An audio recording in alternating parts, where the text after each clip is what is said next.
Morning YouTube, this is Los Angeles Prepper here with another video. I was going to say another morning update, but I don't think I've done a lot of morning updates. So I'm going to talk about some global events, I'm going to talk about some personal prepping priorities, and we'll see what else comes up. Maybe we'll have a little grab bag discussion. Ooh, actually, I know what I want to talk about. I want to talk about some projects. Okay, so global events. What do we have going on in the world? A lot of stuff. A lot of interesting stuff. Too much to comment on, of course.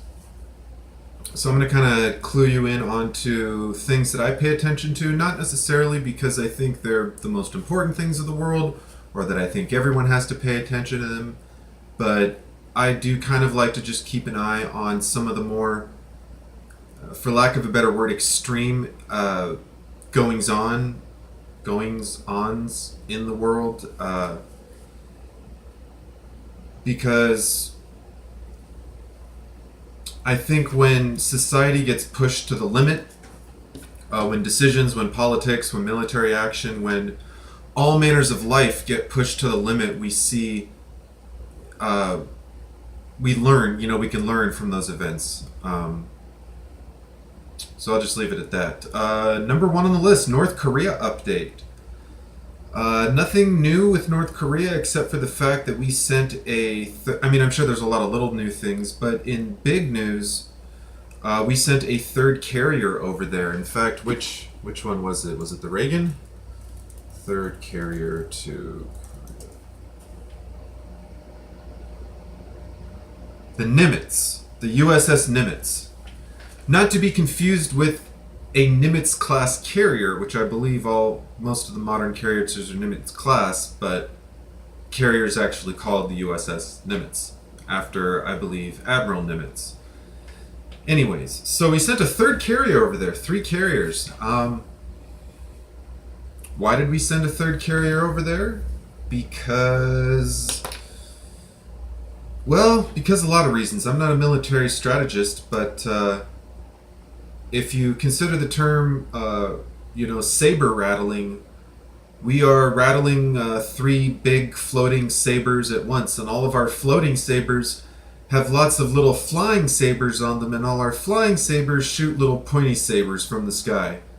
Laser-guided pointy sabers that can hit targets within a meter of accuracy as they're flying through the air at, Mach whatever.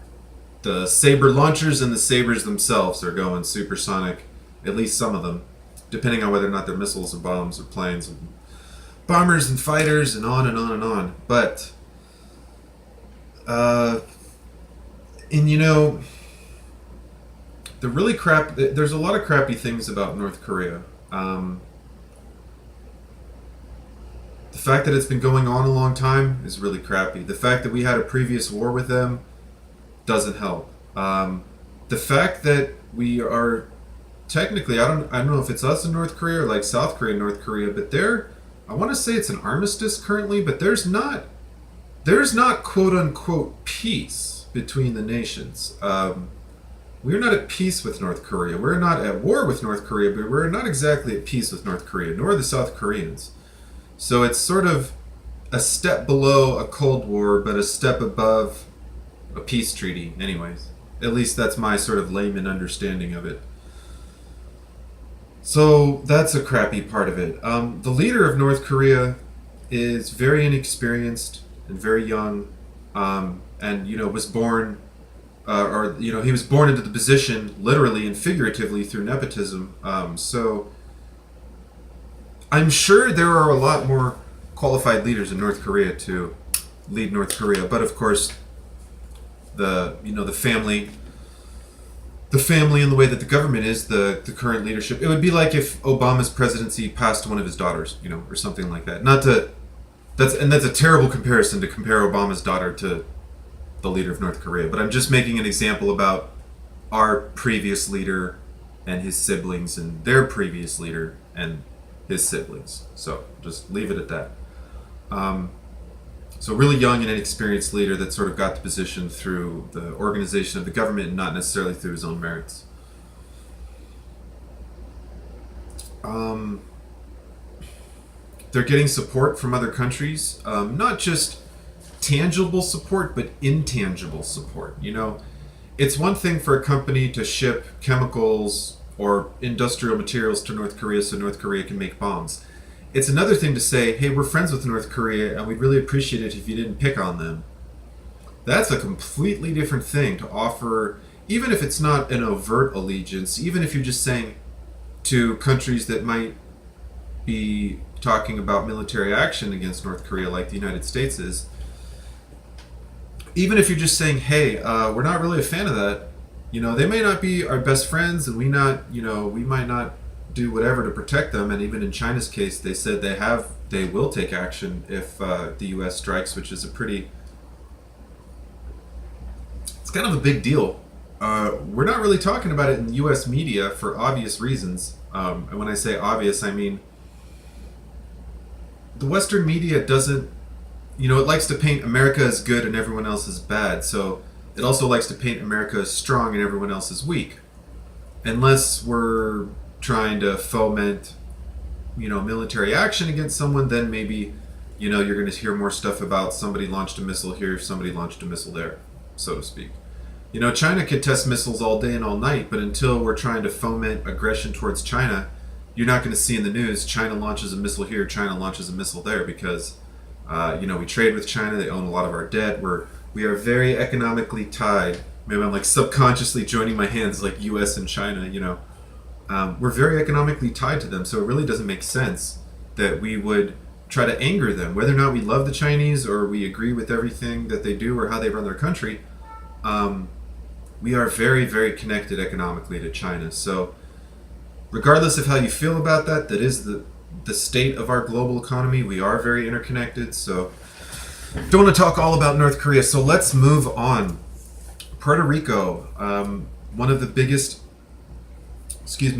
pieces of news recently is that, let me see, power contract awarded to Montana company. It was like White Rapids or White Fall, White something. Whitefish Energy, yeah. Not a common term after white, you're expecting whitefish. But anyways, and there's some controversy about that. Look, I don't care about the controversy. They need to get the power up. It needs to go to a company that can do it. If this company can do it,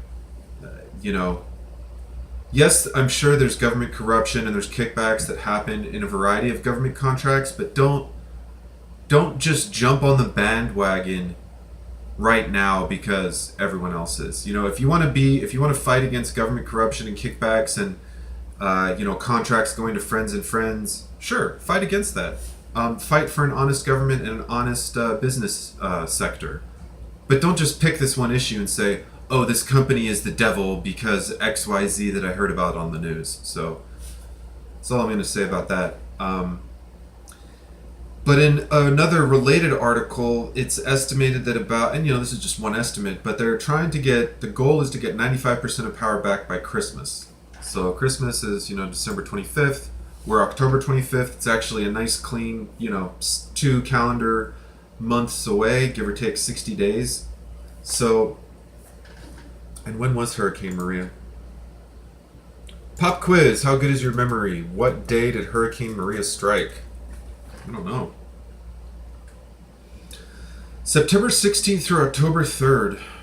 Okay, so give or take, let's say, 10 days into the hurricane power, and I'm sure it was a few days more than that, but give or take September 25th. So that's October 25th, November 25th, December 25th. That's 90 days without power. That's a long time without power. I mentioned in one of my earliest videos that whether or not you're in a shit hit the fan situation for a week, a month, or a year, day to day, you still have to deal with the same crap. If your power's out for a week, even if it's going to be back in next week or next month, you still need it today. You still need food. water, energy. I mean, we don't need energy in so much as like to live. Without power, we're going to die. At least most people can say that. You know, some people that rely on, you know, oxygen machines or dialysis or stuff like that, they will suffer medical complications during extended power outages. But from things like communication to cooking, power and or energy specifically, you know, for people that cook with gas or wood and things like that, you know, 3 months of not having power. If I didn't have power for 3 months right now, I guess the first thing I would do is order a solar panel to get shipped to me. Hopefully society is up and running enough that at least I could get something shipped to me. Or like there's a Costco. In fact, one of the guys that's doing videos in Puerto Rico, and you know, shame on me, I can't remember what his YouTube channel is. Let me see if I can find it real quick. But he'd reported, he was talking about this bridge, and as an engineer, or as an engineer in training, I should say. Well, I can't even call myself that because that's a specific title. As a engineering student, his comment on the bridge I found very amusing because he was saying they condemned it and then they uncondemned it. And he was saying the bridge is near Costco, and isn't that curious? And there's power at Costco, and the only working stoplight in the area is at Costco. What is his...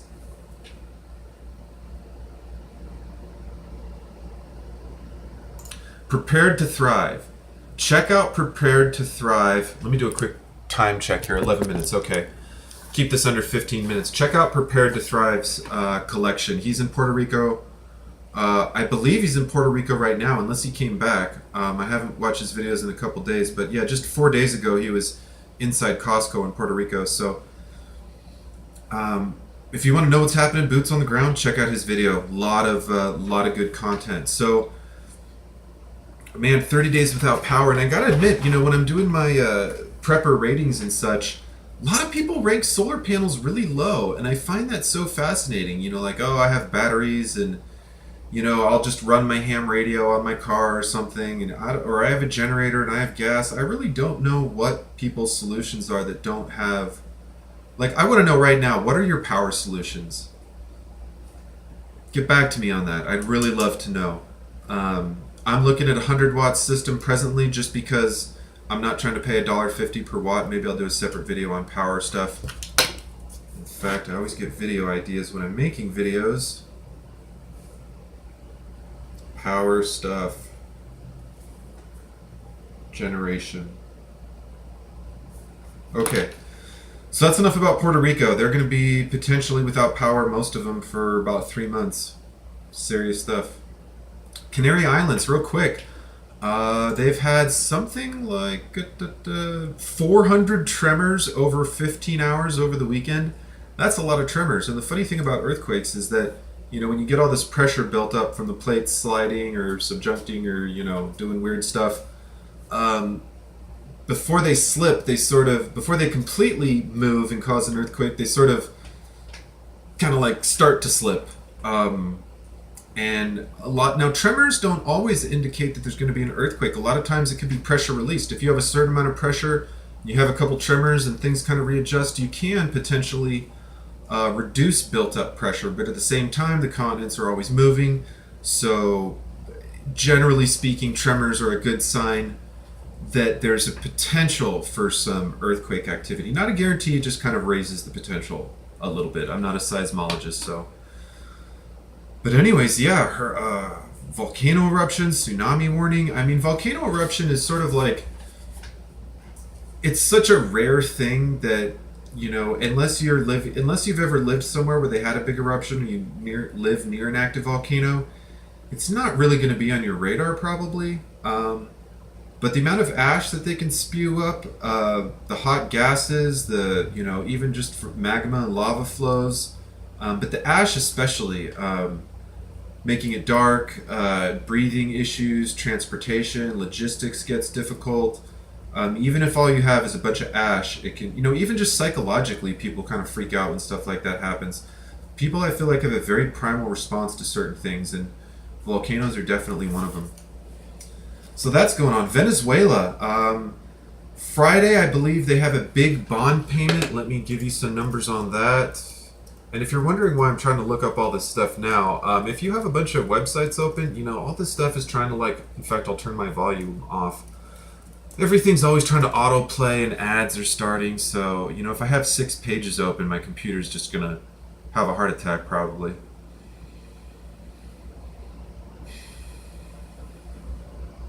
Now this is interesting. Bond prices jump on report that the state oils giant will avoid default. And then we have here, September 13th, Venezuela owes bond lords over 180 million on Friday, but that was an old article. Let's go to Bloomberg. The government-run oil giant PDVSA owes $985 million on Friday. That's not total. That's a payment. That's almost $1 billion payment. I don't know what your credit card payment is. I don't make credit card payments. I don't have credit card bills, but god damn. That's a lot of money. And they're already late on $350 million of interest payments. Well, what happens when you get late on your bills? Collections? Rates go up? You don't get more credit? And if you're a big country and you're late on your stuff, yeah, see, this video is trying to autoplay right now, you bastards. Ugh, this is why I don't explore the internet, because it's just all garbage. Just all autoplay and ads. And take power with Bloomberg. Install Bloomberg for Chrome. Fuck you. I don't want your stupid ass add-on. I swear. Anyways. Venezuela, bond payments, late on debt. Totalitarian leaning dictatorship or leadership, presidency. And I say this tongue-in-cheek, but people in Venezuela are going through a really shitty time right now. I mean, they really are. Their leader is just not, I don't know if he's not motivated or he's not sort of understanding enough of what's going on, or maybe just, he's happy with his life and he's going to be rich and his family's going to be rich forever, or he thinks, I would be trying a lot harder if my people were starving. That's all I can really say. If I was in charge of millions and millions of people and I knew they were starving, I would try not to be a piece of garbage about it. So, look, it's easy for me to armchair lead that country, but he recently said they should all grow rabbits. Lean meat is you'll go into lean meat shock if you eat too much rabbit. You gotta supplement your diet with a lot of other stuff. I was just watching a video recently about it. They should grow chickens is what they should grow, and beef and vegetables and everything imaginable they should be growing. I mean, he should be starting classroom initiatives to teach kids how to do hydroponics. I mean, honestly, they should be crowdsourced. They should be doing national competitions on the most efficient garden. They should be getting foreign investments in, technology, and there's so many things they could be doing to feed themselves. He could empower his people. I'm not saying it's his job to just hand out food. He needs to help reinvigorate the economy so people can provide for themselves. No country, I don't think, has ever been able to afford to feed all of its citizens fish, even though probably we could right now, but I don't personally think that's a good long-term plan.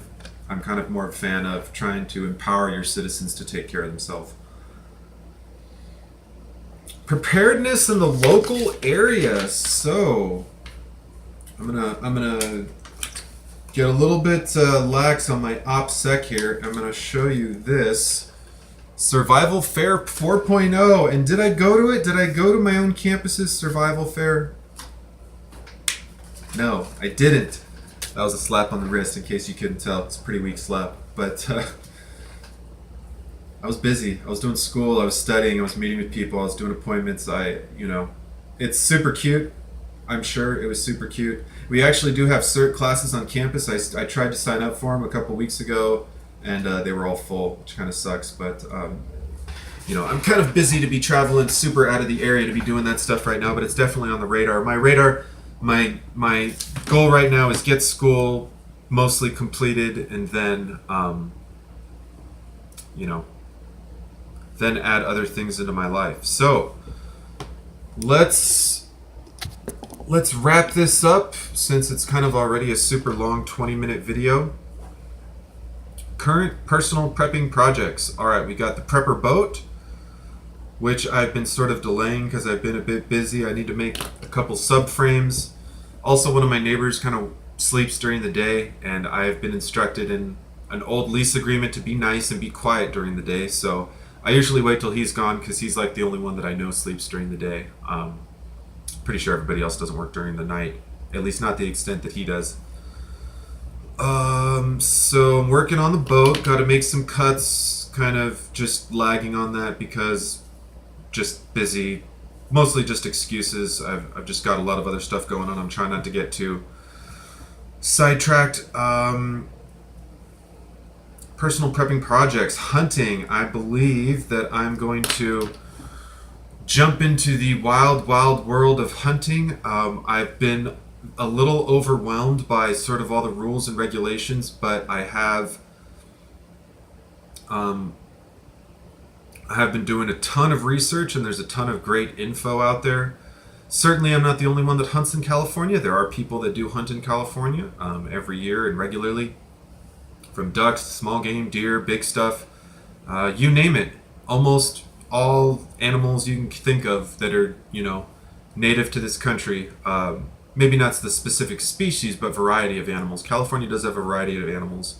It's not all desert. We do have forests. It does rain here.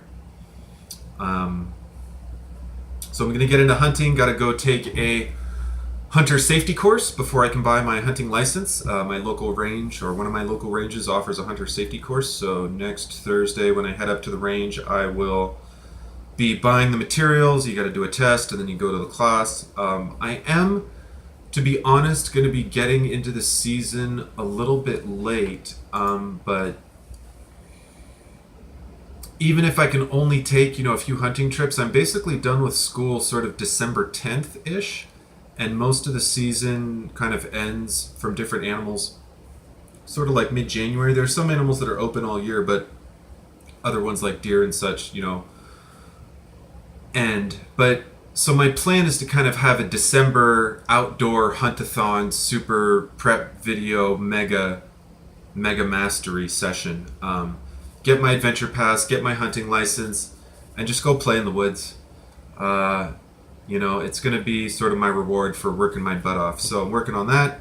Obviously working on the firearm familiarity. Wish list wise, presently kind of focusing on first aid stuff and I guess personal defense to a certain extent until I sort of round out my shotgun, handgun, rifle trifecta. And once I round that out, I'm going to kind of not worry too much about that.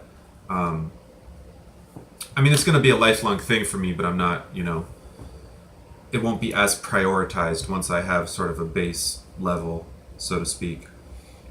And that's just on the firearm side. Last night I was watching some stuff about hunting with an atlatl and hunting with spears, and it's really interesting. One of the bow and arrow guys, apparently there's a lot of controversy about hunting, but one of the guys that was hunting with a spear was saying that, a lot of people that watch his videos don't, are like really against the spear, and they think it's inhumane and barbaric or cruel. And he said, look, when I spear an animal and I get a good shot on it, it dies like 30 seconds later. Like, 10, 20, 30, 50, 100 yards from where I spear it. Versus it dying slower with a bow and arrow in some instances. Might run off for a couple minutes. But that's, it's a somewhat legitimate point, and I thought it was very interesting. What's more humane, letting an animal die over 5 or 10 minutes in pain? And because the animals run and the wound gets sort of aggravated, it's typically kind of a gnarly thing, for an animal that absolutely can feel pain and, like we feel pain. So a spear is a pretty gruesome injury, but at least if it puts the animal out of its misery faster. So anyways, interesting stuff hunting with non-firearms. So that's all. I'm gonna wrap up this video. Thanks for watching. I know it's a little bit long. I do try to make short videos, but you know, look, I could make 5 separate videos on all this stuff and upload 5 separate videos, but then you have to watch 5 separate videos and you have to click on 5 separate things, and so yeah, it's a long video, but trying to save you time. You know, you can put this video in, do a little cooking, do a little cleaning, do a little prepping, sharpen your knife. You know, I don't have a lot of good graphics on my videos right now, mostly because it just takes a lot of time and energy. More for my computer. I could, you know, set up the video track in about 5 minutes with all the pictures and effects that I want. It's just going to take an hour for the thing to render, so... And I really can't use my computer while it's rendering. So, I mean, if I had a nicer computer or a backup computer, or if my tablet worked and I had Wi-Fi, you know, maybe I would do that. But anyways, thanks for watching. Like, comment, subscribe. I promise we're going to get out into the field a little bit more in the future. We're going to go see if LA Prepper knows how to start fires, knows how to camp, knows how to pitch a tent, knows how to lash, knows the difference between wrappings and frappings, and clove hitches and taut line hitches, and bowlines and clovers, and all sorts of good things. So, stay tuned, happy prepping, and I will see you next time.